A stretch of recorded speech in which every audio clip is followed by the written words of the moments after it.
On a B9S 53.0T with your stage 193 tune, should I first install or invest in a bigger intercooler or your cold air intake to better manage engine temp? I mainly do street driving and I'm almost never on full throttle for a very long time, but would like to ensure that the engine is getting enough air for when I am. So you're talking about two different things. Yeah. You're talking about the engine getting a lot of air, and you're talking about engine intake air temps. I swear I'm not trying to sell you more parts, but you kind of need an intake and an intercooler to accomplish those two things. The intercooler will flow more and it will better manage temp, so it's a very good thing to do.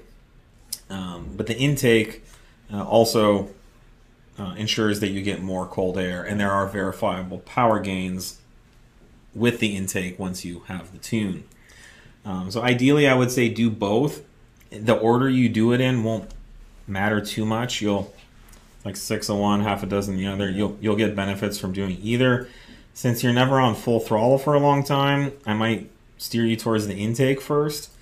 But yeah, the intake's got some side benefits of auditory enhancements as well. The ultimate stage one on this platform is the intercooler and the intake, and we really kind of steer people away from stage two because the gains are pretty minimal once you've done stage one intake intercooler.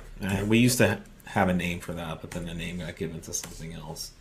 Yeah, you were. I think people were calling it like the One Plus or something. We were, for a while. Yeah, but One Plus has a different meaning now.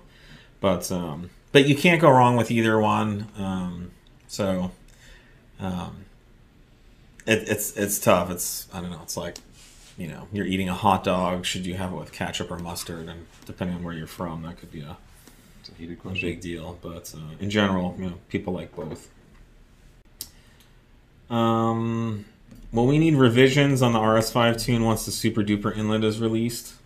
No, you won't need it. We may offer an update at some point. Yeah, but we'll have some more information at that point. But it will not be. The ECU has enough control to account for the it's monitoring the delta pressure anyway.